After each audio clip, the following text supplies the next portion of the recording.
अस्सलाम वालेकुम जी। प्यारे प्यारे बच्चों, क्या हाल चाल हैं? ठीक ठाक हैं? बिल्कुल ठीक ठाक लग रहे हैं। और मैं तो इतनी खुश हूं ना कि बच्चे अपना तैयार होके आते हैं, सब कुछ रेडी करके अपना, और बैठ के मुझे देखते हैं, सारे खुश होके कहते हैं वाह भाई आजकल बच्चे साफ सुथरे चल रहे हैं। तो पिछली दफा तो हमने बहुत पढ़ लिया था, तौबा तौबा, शीन चाची के साथ। शीन चाची के साथ जो हमने लफ्ज बनाने शुरू किए थे याद है। और अब हमें सीन आंटी और शीन चाची पक्के पक्के आ गए हैं, और हमें पता है कि ये दोनों कौन हैं जी। सीन आंटी किसकी बेगम है? ज अंकल की। और शीन आंटी, नहीं आंटी नहीं भाई, वो कहती मुझे चाची कहना, चाची। हाँ जी, शीन चाची किसकी बेगम है? चे चाचा की। Very good. तो ये तो हो गई जनाब हमारी दोनों ट्विंस चाचियां। एक कहती है मुझे चाची को, एक कहती मुझे आंटी को। ठीक हो गया। और हमने इनसे बहुत सारे लफ्ज भी बनाए हुए हैं। अब हमें ये हो गई पक्की याद। साउंड भी दोनों की हमें याद हो गई है। सीन स और शीन श। ठीक है। आज मैंने सोचा कि बस अपने प्यारे बच्चों को ना एक अच्छी प्यारी सी कोई कहानी सुनाते हैं, क्योंकि बस पिछली दफा बहुत पढ़ाई की है, थके हुए हैं ना।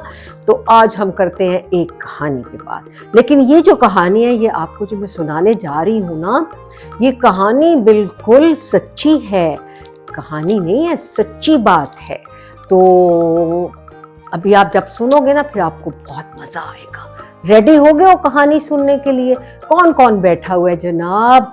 विशाल बैठी है, ईमान बैठी है, कबीर बैठा है, बाकी बच्चे भी बैठे हैं, ज़ारा भी बैठी है, हाशिम भी बैठा है। हाँ जी, बहुत बच्चे आज तो मेरे माशाल्लाह बहुत बच्चे इकट्ठे होके बैठे हुए हैं। बस ये है कि अब मुझे नाम याद करने बड़े मुश्किल हो रहे हैं ना, याद करने पड़ेंगे मुझे सबके नाम। अब बेजेमी तो सबकी है ना, और मुझे तो वैसे ही बच्चे बड़े प्यारे लगते हैं ना जी। और मैं तो आप सबकी दोस्त हूँ और बेजी अम्मी भी हूँ। तो जनाब कहानी जो है सच्ची वाली, वो कुछ ऐसे है कि एक बच्चे की कहानी है। बच्चा तो था बहुत ज़्यादा प्यारा, और नाम था इनका अब्दुल कादिर। ठीक है। तो ये जो अब्दुल कादिर साहब थे ना, हमारे छोटे बच्चे, जब ये छोटे थे, बहुत पुरानी बात सुना रही हूँ, ये रहते थे ईरान में। अभी आपको मैंने बताया था पिछले प्रोग्राम में कि बहुत सारे मुल्क हैं हमारे साथ, और जैसे आप नाइजीरिया वाली आंटी से मिले थे, वो नाइजीरिया में रहती हैं। फिर एक और डॉक्टर आंटी आई थी, वो बरतानिया से आई थी, इंग्लैंड जिसको आप कहते हैं। उसके बाद जनाब आज हम खुद पाकिस्तान में हैं। फिर कुछ बच्चे अमेरिका को अच्छी से जानते हैं, रहते हैं वहाँ पर। और आज जो बच्चा कहानी सुनाई जा रही है, ये रहते थे ईरान में, और ईरान के एक छोटे से शहर में रहते थे, जिलान उसका नाम था।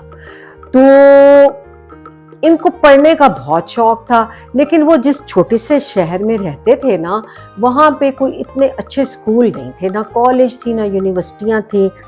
तो बस बेचारों ने थोड़ा सा स्कूल पढ़ा। तो वो सारे लोग वहाँ पे जो थे ना, गांव में रहते थे, बस वो कोई बकरियां वगैरह लेके चराने चले जाते थे, कोई बैल वगैरह लेके चराने चले जाते थे, और बस घर के काम करते थे। और इस तरह के काम फिर बच्चे करने लग जाते थे, क्योंकि और क्या करते बेचारे। तो कुछ बच्चों को तो पढ़ने का इतना शौक भी नहीं था, लेकिन जो थे ना अब्दुल कादिर, इनको पढ़ने का बहुत शौक था। इनका दिल करता था ये और पढ़ जाए और पढ़ जाए, स्कूल ख़त्म हो गया, कॉलेज जाएं, यूनिवर्सिटी जाएं और आगे जाएं। बस इनका दिल पढ़ाई में बहुत लगता था। तो बहुत वैसे अच्छे बच्चे थे, अपनी अम्मी अबू का कहना बहुत मानते थे। तो एक दिन फिर उन्होंने सोचा कि मैं अपनी अम्मी से बात करता हूँ कि मुझे जो है ना किसी अच्छे कॉलेज में भेज दे। जब उन्होंने अपनी अम्मी से बात की, तो उन्होंने कहा अम्मी ने कि बेटा अभी तो आप छोटे से हो, फिर मैं आपको कॉलेज भेजूंगी। कॉलेज तो यहाँ हमारे शहर से बहुत दूर है, वो तो बगदाद में है। उन दिनों बगदाद जो था ना, वो उसमें पढ़ाई के लिए बहुत कॉलेज यूनिवर्सिटियाँ थी और बहुत सारे लोग बगदाद में पढ़ने जाया करते थे, तो बहुत बड़ी बड़ी यूनिवर्सिटियाँ वहाँ होती थी। अब उनका दिल कर रहा था कि मैं वहाँ जाके पढूं। खैर उन्होंने अपनी अम्मी से कहा कि नहीं अम्मी, बस मेरा पढ़ने को बहुत दिल है, आप मुझे वहाँ भेजें। उनकी अम्मी ने सोचा चलो अब ये बच्चा पढ़ने लिखने वाला है, इसको मैं भेज देती हूँ। तो उन दिनों में अब वो छोटी सी बस में जाना था, तो उनकी अम्मी ने कहा कि आजकल वहाँ के हालात ऐसे थे, रास्ते में कोई बैड गाइज होती है ना, चोर डाकू, वो भी आ सकते हैं और पता नहीं पैसे इतने साथ भेजने थे यूनिवर्सिटी के लिए। तो उन्होंने क्या किया कि एक ना उनकी जो शर्ट थी ना उसके नीचे एक और शर्ट बनाई और उसके नीचे एक पॉकेट बना के ना सारे पैसे उसके अंदर डाल दिए। अब ये शर्ट है ना, इसके नीचे एक शर्ट पहनी और जेब भी ना जो थी वो ऐसे छुपा के लगा दी ऐसे करके, और उसके अंदर पैसे रख दिए। पैसे रख के भी सी दिया उनकी अम्मा ने, सी के ऊपर से दूसरी शर्ट पहना दी। अब उन्होंने कहा ये ज़रा सेफ हो गया, इसके पैसे नहीं गिरेंगे, बस यूनिवर्सिटी जाएंगे उधर उनको दे देंगे।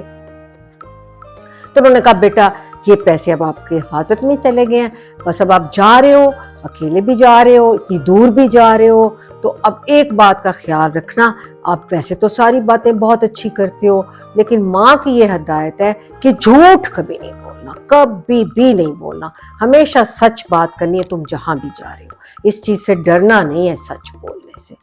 तो बहुत अच्छे बच्चे थे अपनी अम्मी के, उन्होंने सोचा कि मेरी अम्मा ने इतनी अच्छी बात की है, तो उन्होंने कहा आप फिक्र ना करें अम्मी, मैं बिल्कुल झूठ नहीं बोलूँगा, चाहे कुछ भी हो जाए। उनकी अम्मी खुश हो गई, उनको वैसे झूठे लोग अच्छे नहीं लगते थे, वैसे अच्छी बात भी नहीं है झूठ बोलना, मेरे तो बच्चे खुद झूठ नहीं बोलते, सारे इतने अच्छे हैं। तो अब क्या हुआ जनाब, बस जा रही थी राम राम से, और जनाब साथ सड़क तो बहुत ही गंदी टूटी फूटी थी, तो धक्के वक्के लग रहे थे, बहुत स्लो स्पीड से जा रहे थे। जब शाम होने लगी ना तो वहाँ पे जनाब वही बात हुई कि वो जनाब आ गए वो जो डाकू थे। डाकू आपको पता है ना, जो पैसे लूट लेते हैं बसों को रोक के। उन्होंने बस रोकी, वही ड्राइवर भी डर गया, बस वाले भी डर गए, सारे सारे जितने वहाँ लोग बैठे हुए थे, क्या मुसीबत हो गई। अब जनाब वो अंदर आ गए, बस रुक गई, अंदर आ गए।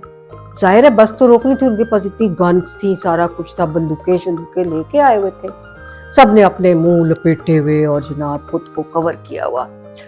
तो इसी तरह ही बैड गाइज आते हैं ना, आ गए बस के अंदर, आए हारे के साथ, चलो भाई हाथ ऊपर करो, निकालो जो तुम्हारे पास है, जेब में हाथ डाले, किसी के पैसे लिए, किसी की यहाँ से अपनी वो घड़ी उतार ली, किसी की चूड़ियाँ उतार ली, जो उनका दिल किया उन्होंने सारी चीजें ले ली।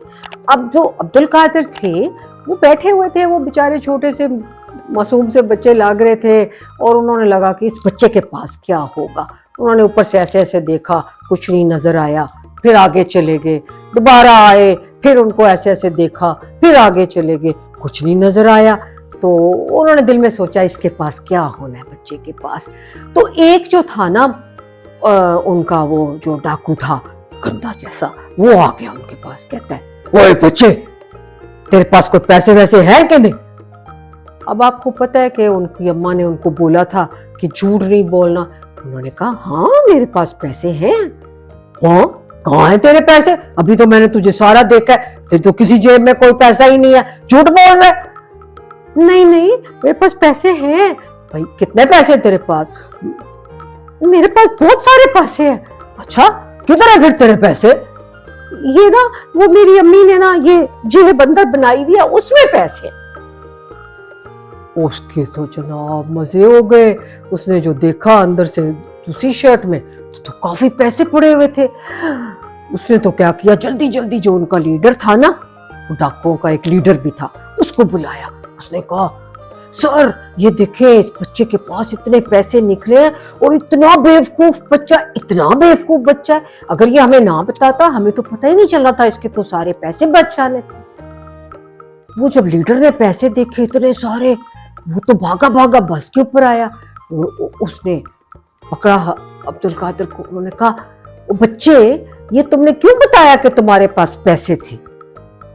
उसने कहा मेरी मामा ने कहा था झूठ नहीं बोलना, इन्होंने मुझसे पूछा तुम्हारे पास पैसे हैं तो मैंने बता दिया कि हाँ मेरे पास पैसे हैं। अब मैं तो नहीं ऐसे कर सकता था कि अपनी अम्मी से मैंने जो वादा किया था, जो प्रॉमिस किया था, वो तोड़ देता। ये बात सुनी जब उस डाकू ने, उसने तो क्या किया, जल्दी से उनके पैसे वापस किए, बल्कि उन्होंने सारी बस के लोगों के पैसे, चीजें सब वापस कर दी। उन्होंने कहा तुम कितने अच्छे बच्चे हो, तुमने अपनी माँ का कहना इतना माना। मैं इतना बड़ा हो गया हूँ और मेरी अम्मा मुझे कब से कह रही है कि ये डाकू ना बनो, चोरियां ना किया करो, अच्छे काम किया करो, लेकिन मैं तो अपनी माँ की बात नहीं सुनता। लेकिन तुम देखो छोटे से बच्चे हो और तुमने इतनी बड़ी बात, तुम अपने पैसे छुपा सकते थे, तुमने तो पढ़ने जाना था, अब तुम कैसे पढ़ते अगर हम सारे पैसे ले जाते, लेकिन तुमने फिर भी अपनी अम्मी की बात मानी। तो बस आज से मैं बहुत अच्छा बन जाऊंगा। सबके पैसे वापस उन्होंने कर दिए और उसके साथ ही साथ उन्होंने तौबा की उस डाकू ने, और सारे दोस्तों को भी तौबा कराई और कहा अब हम कभी जो है ना ये गंदा काम नहीं करेंगे, लोगों को तंग करने वाला, उनसे पैसे छीनने वाला, और इस काम से पक्की तौबा कर लेंगे। तो देखा बच्चों, जो बच्चे सच बोलते हैं, अपनी अम्मी का कहना मानते हैं, उसके साथ साथ आप देखें उस छोटे से बच्चे ने एक पूरे डाकुओं के ग्रुप को अच्छा बंदा बना दिया। देखा ना, उनके एक सच ने इतने बुरे लोगों को अच्छा बना दिया। तो इस तरह बाद में जब वो शेख पढ़ने चले गए थे ना, जब फिर बड़ी यूनिवर्सिटी बगदाद में, फिर जब बहुत बड़े तो फिर वो बहुत ज़्यादा पढ़ के फिर उनका पूरा नाम, उनको वहाँ पे उनको एक टाइटल मिला, शेख अब्दुल कादर जिलानी। तो अब हम उनको, बहुत सारे जो लोग हैं ना, उनको शेख अब्दुल कादर जिलानी के नाम से जानते हैं, क्योंकि फिर वो बहुत बड़े बुजुर्ग बन गए थे और पढ़ लिख के सब फिर उनकी बहुत इज्जत भी करते थे। तो ये जनाब आपको कैसी लगी कहानी, ठीक है ना। और मेरे बच्चों ने तो पहले ही सोचा हुआ है कि झूठ बोलना नहीं है, चोरी डाकू तो होना ही नहीं है, गलत काम करना ही नहीं है। अच्छा फिर बच्चों चलते हैं, और जाने से पहले क्या करना है, घंटी बजा के सब्सक्राइब करना है। खुदा हाफिज।